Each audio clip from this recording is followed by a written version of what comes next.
The crowd at the Sweetwater County Fair was a sea of cotton dresses and weather-worn cowboy hats, but Bethany Evans stood frozen at the edge, her large hands buried deep in the folds of her skirt. She could already hear the whispers starting, feel the glances that lingered too long on her fingers when she dared to reveal them. It was 1878 in Wyoming Territory, a harsh land that bred harsh people, and Bethany had long ago learned that her unusual hands made her an easy target for the town's cruelty. "Look who's decided to grace us with her presence," came a shrill voice that Bethany recognized as belonging to Viola Pierce, the banker's daughter. "Miss Evans and her man hands have arrived." Bethany felt her cheeks flush hot with embarrassment. At 22, she was well past the age most women in prosperity were married, but her prospects had been limited by both her father's modest ranching income and the unfortunate size of her hands. Hands that were strong and capable from years of hard ranch work, but hands that the local gossips claimed no man would ever want to hold.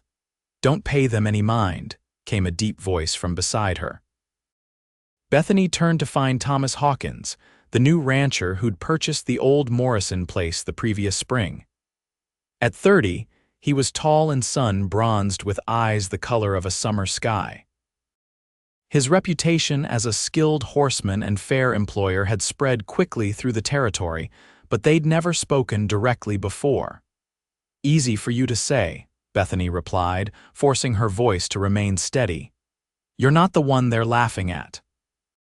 Thomas's expression darkened as he glanced toward the group of women who were now poorly disguising their amusement behind fluttering fans.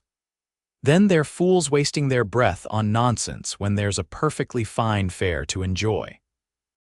Before Bethany could respond, a commotion erupted near the livestock pens. A bay mare had broken loose and was charging through the fairgrounds, sending people scattering.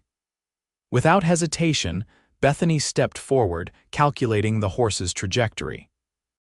As the panicked animal neared, she planted her feet firmly and raised her hands, her movements calm and assured from years of working with spooked horses. "Easy, girl," she called, her voice steady as the mare approached. The horse slowed, nostrils flaring, eyes wild. With surprising gentleness for their size, Bethany's hands caught the trailing reins. Her fingers worked quickly to soothe the animal, running along its neck in practiced motions until its breathing steadied. "There now," she murmured, oblivious to the staring crowd. When she finally looked up, Thomas Hawkins was watching her with undisguised admiration. "Those are the hands of someone who knows what they're doing," he said, loud enough for those nearby to hear. "Quick thinking, Miss Evans." The horse's owner came running up, breathless with gratitude, and Bethany handed over the reins with a small smile. Only then did she become aware of the crowd's attention and immediately tucked her hands back into the folds of her skirt. "No need to hide them," Thomas said quietly as he approached. "Those hands just saved someone from getting trampled. They're remarkable." Bethany felt a strange flutter in her chest at his words. "You're being kind, Mr. Hawkins. I'm being honest, and please call me Thomas." He gestured toward a nearby food stand. "Would you allow me to buy you some lemonade? Seems the least I can do after witnessing such quick thinking." Something in his direct gaze made Bethany nod despite her reservations. As they walked, she was acutely aware of Viola and her friends watching with open-mouthed surprise. "You don't have to do this," Bethany said quietly. "I know my hands make people uncomfortable." Thomas stopped walking and turned to face her fully. "Miss Evans, I grew up watching my mother run our family ranch after my father died. Her hands were strong, capable, and the most beautiful things I've ever seen because of what they could do." His voice was firm. "I judge hands by their worth, not their size." The conviction in his voice silenced Bethany's protests. They collected their lemonades and found a quiet spot beneath an elm tree away from the bustle of the fair. "You're new to prosperity," Bethany remarked, carefully holding her glass. "Arrived last spring," Thomas confirmed. "Spent most of my time getting the ranch in order, haven't had much chance for socializing." The Morrison place needed a lot of work, Bethany acknowledged. My father mentioned your cattle look healthy. You must know your business. Thomas smiled. I appreciate that. Your father's Samuel Evans, right? His reputation with quarter horses is known even beyond the territory. Bethany felt a surge of pride. Yes, though we're a small operation compared to some. Size isn't everything, Thomas replied with a smile. It's how you run things that matters. As the afternoon wore on, Bethany found herself relaxing in Thomas's company. He spoke of his plans for his ranch, breeding stronger cattle suited to Wyoming's harsh winters, and listened with genuine interest when she described her own work with the horses. You have quite the touch with them, Thomas observed. That mare earlier most would have tried to grab her or chase her. You read her perfectly. Bethany shrugged but couldn't hide her pleasure at the compliment. Horses don't care about the size of your hands, they care about how you use them. Wise words that apply to more than just horses, Thomas replied, his blue eyes meeting hers. When it came time for the dancing to begin in the makeshift pavilion, Bethany rose to leave. She had never participated, always finding an excuse to head home early. Would you do me the honor? Thomas asked, extending his hand. Bethany stared at it, then looked at her own hands that she'd kept partially hidden all day. I don't dance, Mr. Hawkins. Thomas, he corrected gently. And why not? I step on toes, she said, the excuse automatic. And I'm clumsy. I have sturdy boots, he countered with a smile. And I find that hard to believe given how gracefully you handled that mare earlier. Before she could protest further, he took her hand in his expression never changing as his fingers wrapped around hers. See, a perfect fit. Something about his matter-of-fact acceptance loosened the knot that had been present in Bethany's chest for as long as she could remember. She allowed him to lead her to the dance floor, trying to ignore the stares and whispers. They're all looking, she murmured as he placed his hand respectfully at her waist. Let them, Thomas replied. They might learn something about true worth. As they moved to the music, Bethany gradually forgot about the onlookers. Thomas was a capable dancer, guiding her with confident steps, and she found herself following with unexpected ease. For the first time in years, she wasn't thinking about her hands but about the warmth in Thomas's eyes when he looked at her. By the time he escorted her back to her father's wagon at sunset, something had shifted between them. He helped her up onto the seat with a firm grip that betrayed no discomfort or distaste. I'd like to call on you, Miss Evans, he said, still holding her hand. If you'd permit it. Bethany hesitated. I'm not one for false hopes, Mr. Hawkins. Neither am I, he replied simply, and it's Thomas. Thomas, she conceded with a small smile. I suppose my father would welcome the visit. It's not your father I'm hoping to see, he said, his eyes twinkling. Though I'd be pleased to discuss horses with him as well. As the wagon pulled away, Bethany found herself looking back at Thomas's tall figure still standing where she'd left him. For the first time in years, she didn't immediately hide her hands in her lap but let them rest, visible and unashamed, on her skirt. True to his word, Thomas called on the Evans ranch the following Sunday. He brought a small gift of candied almonds for Bethany, and spent a pleasant hour discussing breeding stock with her father before asking if she might show him their new foals. They're my pride and joy, Bethany admitted as they walked toward the corral where 3 spring foals frolicked around their dams, this little filly especially. She pointed to a chestnut with a perfect white star. She's got good lines, Thomas observed, leaning against the fence. Strong chest. Good legs. She's going to be fast, Bethany said with certainty. I've been working with her since birth. As if recognizing her voice, the filly trotted over. Bethany reached out, her large hands gentle as they stroked the young horse's muzzle. You have a gift, Thomas said quietly. Not everyone can connect with animals the way you do. Bethany looked down at her hands, then at the trusting eyes of the filly. These hands might be too big for proper gloves, but they've delivered every foal on this ranch for the past 6 years.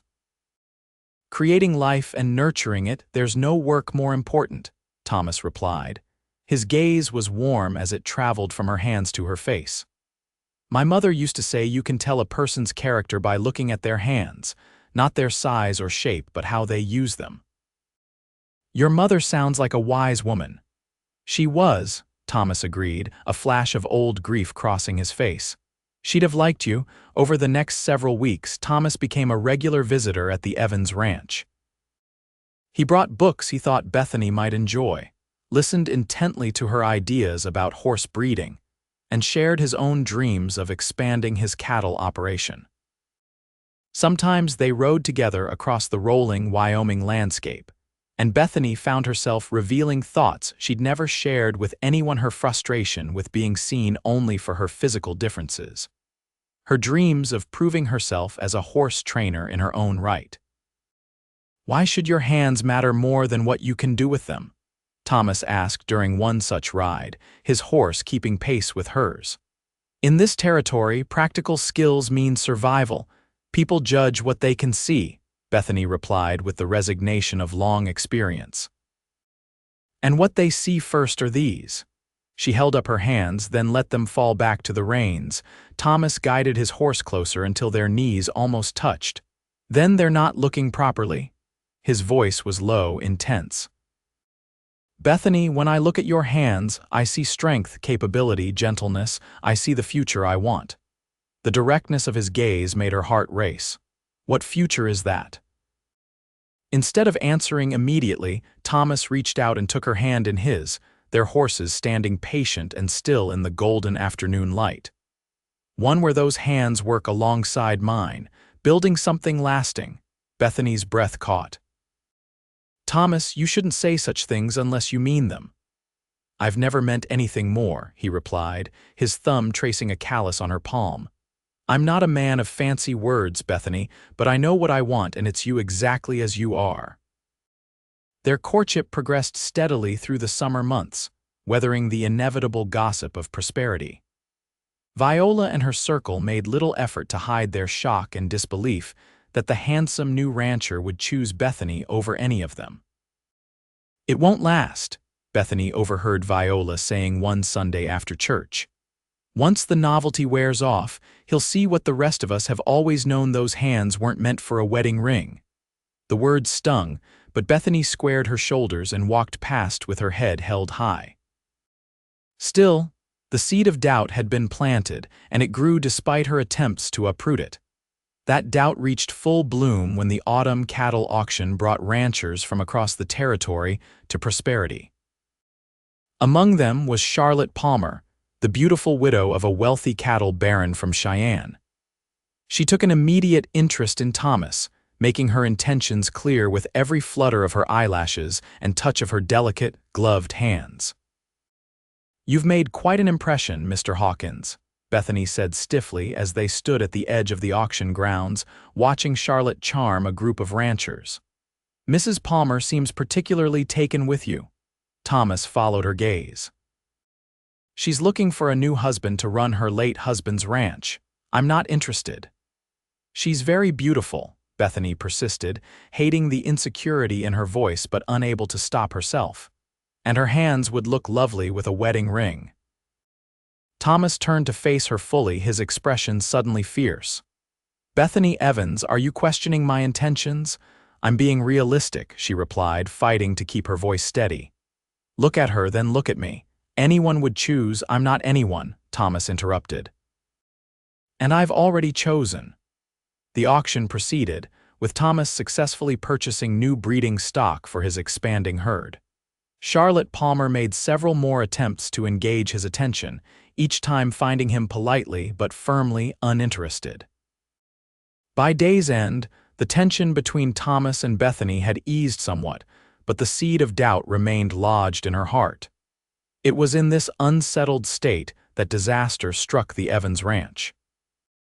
A fierce early winter storm swept through the territory without warning, catching several of their prized horses in the high pasture. Bethany's father was in Cheyenne on business, leaving her to manage the crisis alone.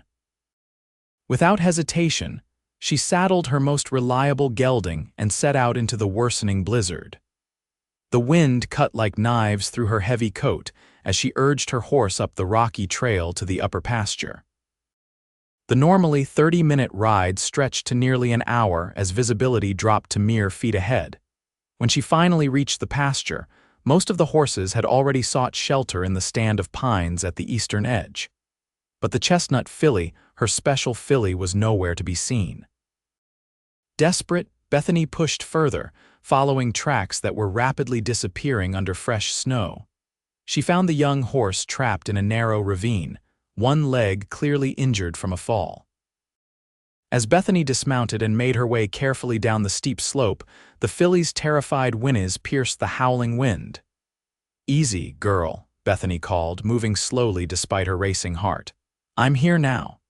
Using her rope, Bethany fashioned a makeshift harness to help pull the filly free.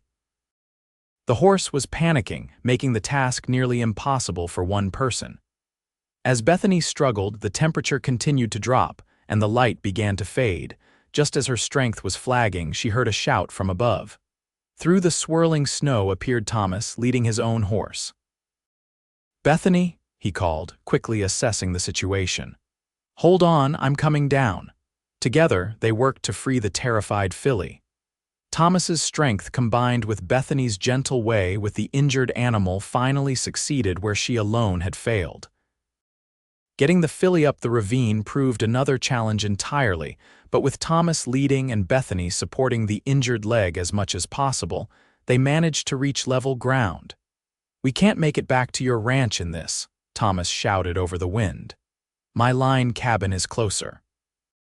We'll shelter there until the storm passes." The journey to Thomas's cabin was a blur of stinging snow and numbing cold.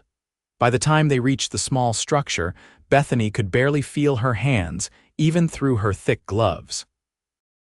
The filly was limping badly but still moving, a testament to her spirit.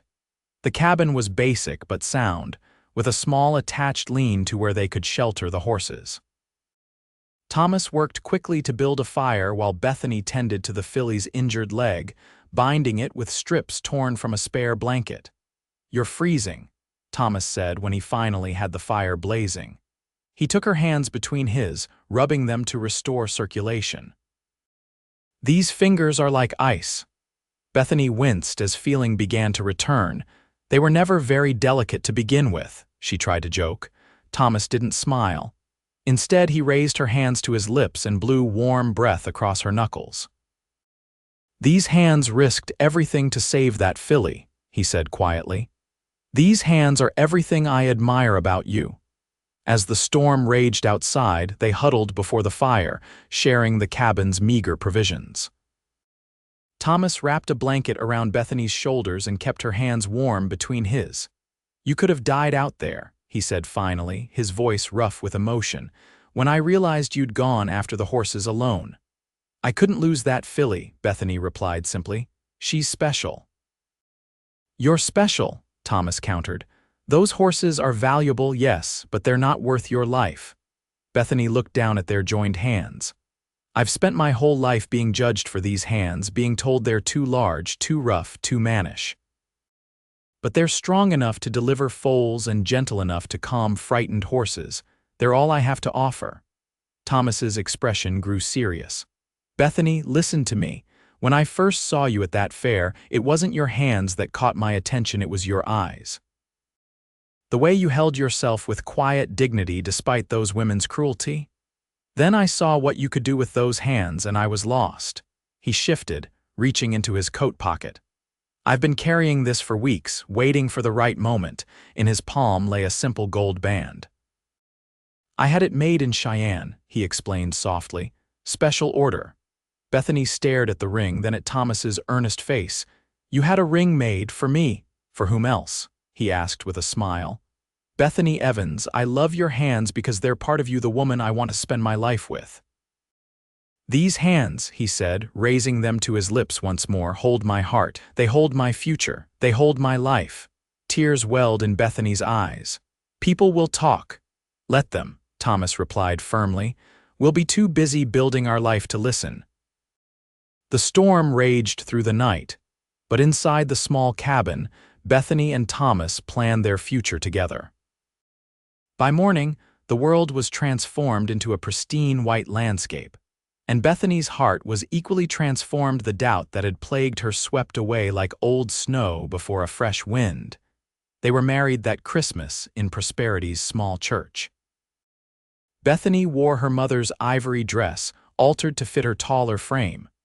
Her hands, ungloved despite the December chill, held a bouquet of winter greenery and dried flowers that Thomas had specially arranged.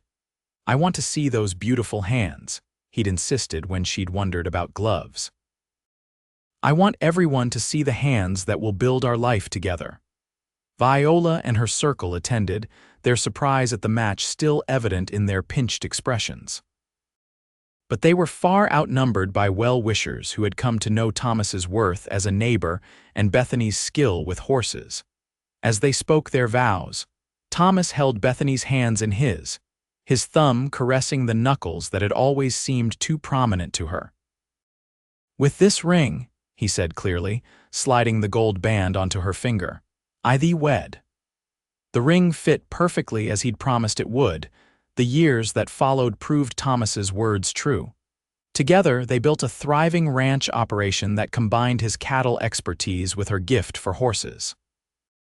Their reputation spread throughout the territory, bringing buyers from as far as California for their stock. In the spring of 1880, Bethany's hands delivered not a foal, but their first child, a daughter they named Margaret, after Thomas's mother. As Bethany cradled the infant, her large hands seeming to swallow the tiny form, Thomas looked on with eyes full of love. "There's nothing those hands can't do," he said softly, joining them by the bed. "They still can't fit into store-bought gloves," Bethany replied with a smile, watching as their daughter's tiny fingers wrapped around one of hers. "Then I'll have gloves made for you," Thomas said simply. "Just as I had your ring made, custom fit for the most extraordinary woman I've ever known." Margaret was joined by two brothers over the next 5 years. Each time, Thomas marveled at how Bethany's hands, the same hands once mocked for their size, could be so gentle with their children, so skilled with the animals, so capable in building their home. On their 10th wedding anniversary, Thomas presented Bethany with a special gift, a pair of finely tooled leather riding gloves, custom-made to fit her exactly. "For the hands that have held my life for a decade," he said as she tried them on. "May they hold it for decades more." Bethany looked around their prosperous ranch, at their children playing near the corral where that first chestnut filly, now a champion mare, grazed peacefully. Then she looked at her hands, encased in the perfect gloves, and finally at the man who had never seen them as anything but beautiful. "They will," she promised, removing one glove to place her bare hand against his cheek. "These hands were made to hold your life, Thomas Hawkins, and they always will." As the Wyoming sun set behind the mountains, painting the land in gold and shadow, Bethany and Thomas stood together on the porch of the home they'd built. His arm around her waist, her hand in his, exactly as they were meant to be, in a love that saw beyond appearances to the true worth beneath. In Prosperity, the story was still told of the bride with the big hands and the cowboy who claimed they held his life. But those who knew them best understood it wasn't a story about hands at all, it was about seeing with the heart what others miss with their eyes. And in that seeing, finding a love that fit perfectly, regardless of size or shape or the small-minded judgments of others.